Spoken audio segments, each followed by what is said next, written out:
국방부가 사드 배치가 이제 아주 빨리 진행되고 있다. 거의 준비가 다 되었다. 롯데에서 땅 만드는 기업 받으면 일사천리로 진행되고 있다. 이렇게 얼마 전에 이야기를 했습니다. 그런데 오늘 사드 배치에 매우 중요한 날인데요.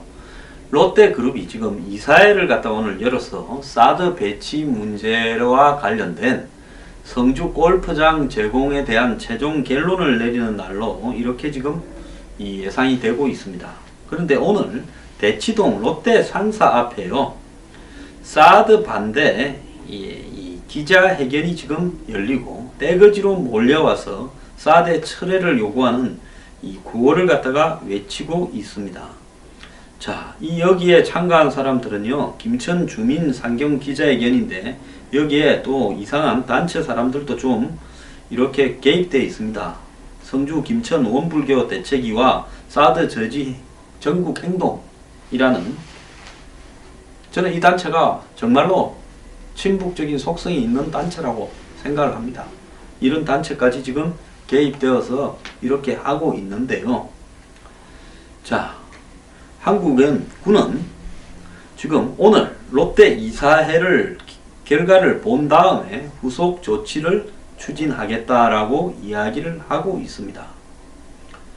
자, 그래서 롯데 측이 부지 교환 계획을 회사 내에서 승인하고 나면 국방부와 정식 부지 교환 계획을 체결하고 이후에는 소파, 즉 주한미군 주둔협정 그 절차에 따라서 이 미국 측에 부지를 제공하는 수순을 이렇게 해 가겠다. 그래서 이 부지 교환 계약만 체결되면 성주 골프장은 군사보호구역으로 지정되어서 이후부터는 일사천리로 갈 거다라고 이야기를 하는데, 지금 롯데 측의 결론이 나지 않아서 군이 목이 빠져라 기다리고 있습니다. 그래서 오늘 롯데의 결정이 나고 군이 부지 교환 계약만 완결하게 되면 공장 설계 곧장 이 사드 관련 이 배치 부지에 대한 설계와 공사 착공 등에 들어가서 지금 이 시설이 잘 되어 있기 때문에 3-4개월만 하면 사드 배치가 완료될 거라고 그렇게 보고 있습니다. 그런데 지금 중국이 롯데를 상대로 경제 보복에 시동을 걸고 있다라는 이야기가 지금 여러 군데서 나오고 있는데요. 자, 보복 타켓 1순위로 롯데를 겨냥하고 있다. 이런 이야기가 들려오고 있는데요. 롯데는 중국 시장을 겨냥해서 24개의 계열사를 중국에 진출시키고 있답니다. 현지에 근무하는 임직원만 2만 명이고 한 해 매출만 3조 2천억이라고 합니다. 특히 롯데 자산개발 등은 2019년 완공을 목표로 중국 청두, 그러니까 성도라고 쓰죠. 한문으로. 사천성의 수도죠.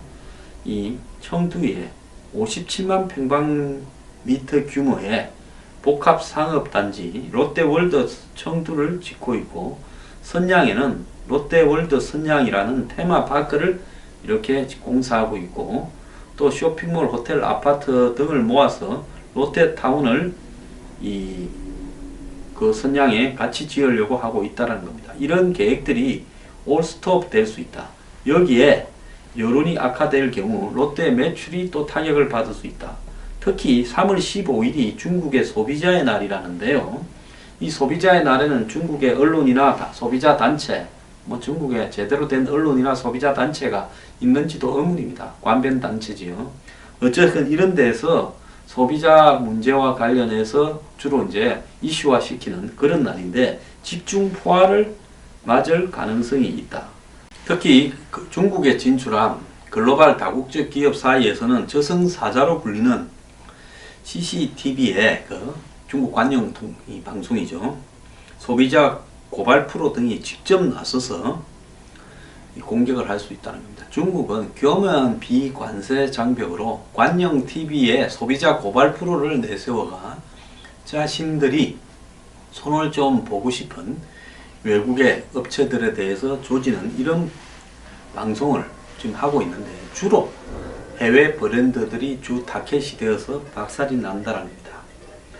2011년에는 금호 타이어 품질이 비판을 받았고, 또 최근에는 아동용품, 외국산 아동용품에 대해서 문제를 삼으면서 한국도 거론이 되고, 그런데 롯데가 여기에서 박살이 날 가능성이 있다는 겁니다. 지금 벌써 이 롯데에 대한 여러 가지 형태의 지금 내용들이 지금 제기가 되고 있는데요. 그 내용들을 보면 이 CCTV가 24일 방송된 소비주장이라는 프로그램을 통해서 지금 공격을 하고 있습니다. 이 소비주장이라는 프로그램은 강소성 식품약품관리국이 최근 207개 식품을 대상으로 안전검사를 했는데, 여기서 불합격 판정을 받은 제품이 롯데마트에서 판매되고 있다.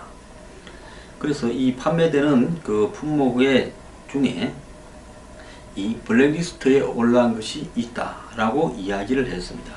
자, 소비자의 날을 앞두고 관영 언론에서 롯데마트에서 판매되는 제품 문제를 시비를 걸고 나왔습니다. 이뿐만 아니고요, 중국 사천성의 유력 언론인 이 전부조보라는 신문은 소비자의 날을 앞두고 꾸려진 3.15 특별 취재팀, 그러니까 3월 15일 소비자의 날 특별 취재팀 보도를 통해 롯데백화점과 롯데마트를 거론했는데요. 청두 소재 롯데백화점에서 진행한 이벤트에서 이 발렌타인데이 2월 14일을 앞두고 520위안을 구매하는 고객에게 120위안을 상품권 증정 행사를 했는데, 이 내용이 결국은 좀 사기였다. 백화점에 위치한 81개 브랜드 가운데 40개가 해당 이벤트에 참가하지 않았다. 그래서 허위 광고에 해당된다.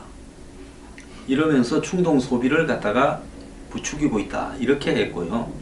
롯데마트에서는 유통기한이 지난 것도 아니라 임박한 상품이 판매되고 있다라는 억지 주장까지도 했습니다. 그러면서 유통기한 임박한 상품에 대한 정보는 소비자가 알아야 될 권리다라고 억지 주장도 지금 펴고 있습니다. 중국이 지금 이런 식으로 더티하게 롯데에 압력을 넣고 나오는 부분은요, 궁극적으로 아마 이번에 부지를 제공했을 때 너네들 중국의 사업은 불가능하다라는 걸 보여주려고 하는 건데요.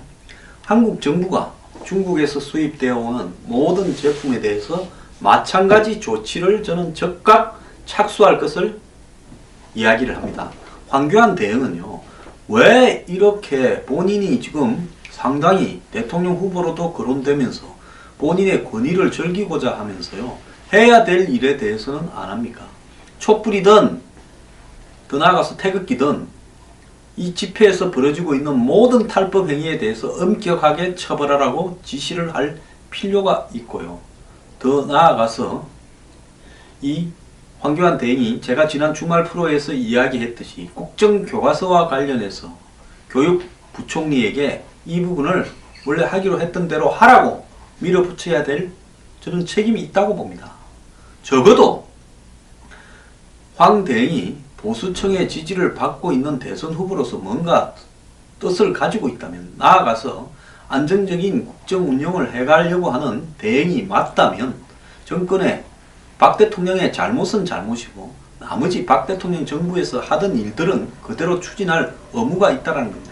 그러면 최근 중국의 이런 협박에 대해서 황 대행은 마찬가지 보복 착수를 한국의 각종 기관들, 관세청, 식품의약청, 소비자보호원 등이 착수하도록 지시를 해야 된다고 저는 보고 있습니다. 필요한 부분에만 목에 힘주고 또 자신이 좀 불리하면 존재감이 보이지 않는 것은 저는 곤란하다고 보입니다.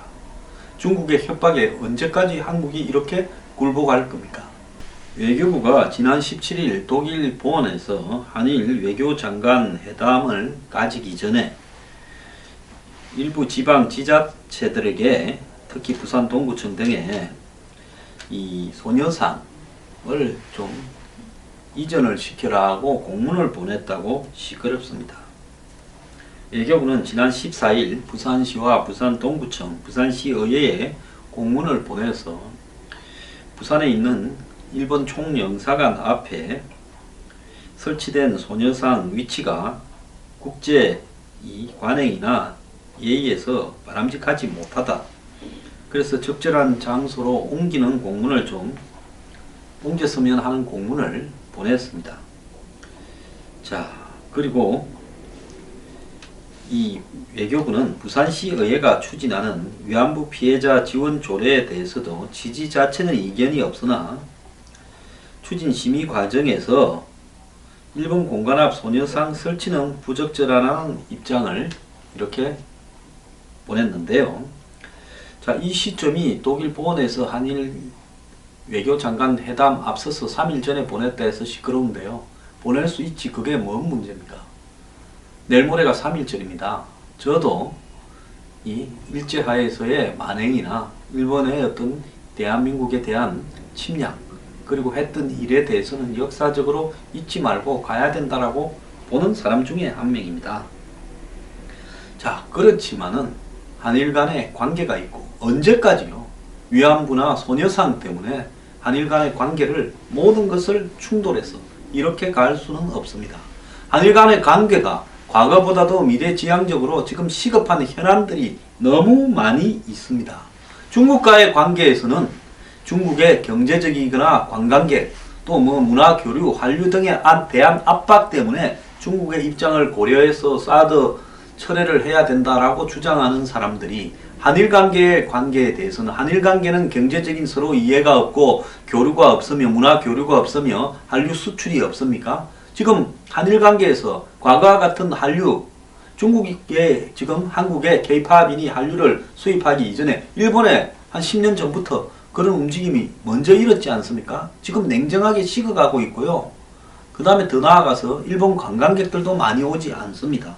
이런 부분들은 왜 중요하게 생각하지 않고 있습니까? 이것을 넘어서서요.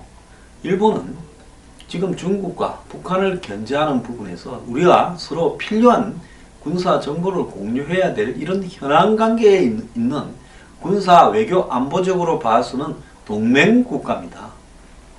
불행하게도 한국이 독자적으로 북한의 미사일 관련되는 정보나 중국의 잠수함 관련 정보를 수집할 능력이 없다라는 것은 널리 알려진 사실입니다.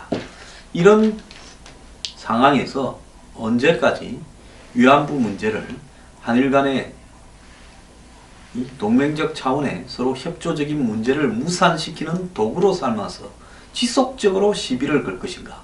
겉으로는 과거사를 이야기하지만 실질적으로 노리는 것은 한일 간의 동맹적 위치로의 어떤 진전을 막는 부분에 이 과거사를 가지고 들이밀고 있다는 겁니다. 과거는 과거대로 계속 협상을 해나가되 한일 간에 해야 될 현안에 대해서는 해결하고 가야 되는 것이 옳은 거 아닙니까? 저는 외교부가 공문을 아주 점잖게 그것도 소극적으로 잘 보냈다고 생각합니다. 근데 이런 부분에 있어서요.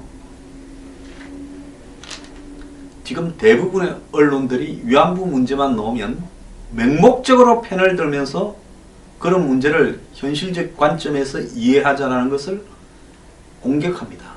자, 중국의 사드에 대한 압박은 중국의 보복을 우리가 겁을 먹고 이해를 하고 조심하자고 홍보하는 사람들이 일본하고의 관계에서는 왜 경제적인 여러가지 또 미래적 현실에 대해서는 외면하고요.